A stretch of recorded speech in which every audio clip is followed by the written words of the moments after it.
എല്ലാവർക്കും നമ്മളുടെ പുതിയൊരു വീഡിയോയിലേക്ക് ഒരിക്കൽ കൂടി സ്വാഗതം. അപ്പോഴേ ഞങ്ങൾ സിനിമ കാണാൻ പോവാട്ടോ. ഏത് സിനിമയാണെന്ന് ചോദിച്ചാൽ അവിടെ എത്തുമ്പോഴത്തേക്ക് ഞാൻ പറയാൻ പോരെ. അപ്പൊ നമുക്ക് പോവാം. 8 മണിയൊക്കെ ആയപ്പോഴത്തേക്ക് അച്ചായി വന്നിട്ടുണ്ടായിരുന്നു കേട്ടോ. അങ്ങനെ അച്ചായി വന്നതും ചന്ദനമൊക്കെ തുടച്ച് കളയുവാണ്. അങ്ങനെ അമ്മയും ഒരുങ്ങി ദാണ്ട് ഞാനും ഒരുങ്ങി റെഡി ആയിട്ടുണ്ട്.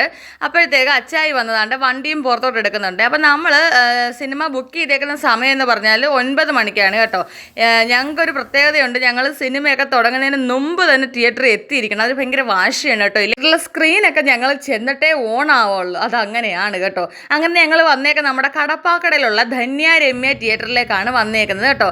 വന്നപ്പോഴത്തേക്ക് പതിവ് പോലെ വലിയ ആളും തിരക്കും ഒന്നും ഇല്ല. അപ്പോഴത്തേക്ക് ഞങ്ങളൊന്ന് അന്താളിച്ചേ, നമ്മൾ ബുക്ക് ചെയ്ത് ഇവിടെ തന്നെ അല്ലേ എന്ന് അച്ചായിക്ക് ഒരു ചോദ്യവും വന്നു കേട്ടോ. ഞാൻ പറഞ്ഞു നോക്കെടുത്ത്, അന്നേരം പറഞ്ഞു ഇത് തന്നെ, പക്ഷെ ആള് കുറവായിരുന്നു കേട്ടോ. നമ്മളാണെങ്കിൽ മുകളിലത്തെ നിലയിലായിരുന്നേ. അങ്ങനെ അമ്മ താണ്ട മേളിലോട്ടൊക്കെ കയറിയിട്ടുണ്ട്. അപ്പോൾ ഇവിടെ നിന്ന് താഴത്തെ ഫ്ലോറിലെന്ന് പറഞ്ഞാൽ വാഴ 2 കാണാനുള്ള ആളാണ് കേട്ടോ. അപ്പോൾ നമ്മൾ കാണാൻ പോകുന്ന സിനിമ ഇതാണ്, മോഹിനിയാട്ടം. എനിക്ക് എന്തായാലും ഭരതനാട്യം ഞാൻ യൂട്യൂബിൽ കണ്ടായിരുന്നു കേട്ടോ. പിന്നെ മോഹിനിയാട്ടം കാണണമെന്ന് എനിക്ക് അന്നേരം തന്നെ തോന്നി. അപ്പോൾ മോഹിനിയാട്ടം ഒരുപാട് കണ്ടവരൊക്കെ പറയും നല്ല കോമഡി പടമാണെന്ന്. അതുമാത്രമല്ല, മോഹിനിയാട്ടം ഇറങ്ങിയ സമയം മുതലേ എനിക്ക് കാണണമെന്ന് ആഗ്രഹമുണ്ട്. പക്ഷേ അച്ചായിയുടെ സമയമായിട്ട് ഒത്തു വരുന്നില്ലായിരുന്നു കേട്ടോ, ഓരോ തിരക്കുകളായിരുന്നു. അങ്ങനെ ഞങ്ങളിതാ താഴെ തന്നെ പോപ്കോണും പിന്നെ പൊട്ടറ്റോ ചിപ്സ് ഉണ്ടായിരുന്നേ, അതും മേടിച്ചിട്ടുണ്ട് കേട്ടോ.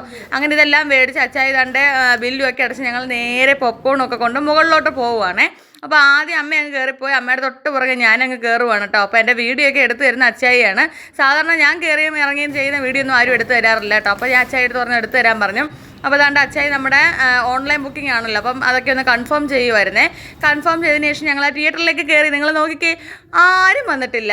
ഞാനും ഉണ്ടായിരുന്നു, അമ്മയുണ്ടായിരുന്നു, അച്ചായി ഉണ്ടായിരുന്നു കേട്ടോ. പിന്നെ ബാക്കിൽ ഒരു ആൻറ്റി എങ്ങാണ്ടുണ്ടായിരുന്നു. ഇത്രയും വരെ ഉള്ളായിരുന്നു എന്ന് ആലോചിച്ച് നോക്കിക്കണേ. ഞങ്ങളൊക്കെ ചെന്നതിന് ശേഷം പരസ്യമൊക്കെ ആവാറായപ്പോഴത്തേക്കാണ് ഒരുപാട് ആൾ വന്നത്. അപ്പോൾ നല്ല അടിപൊളി കോമഡി പടമായിരുന്നു. ഒത്തിരി ചിരിച്ചു. ഓക്കേ.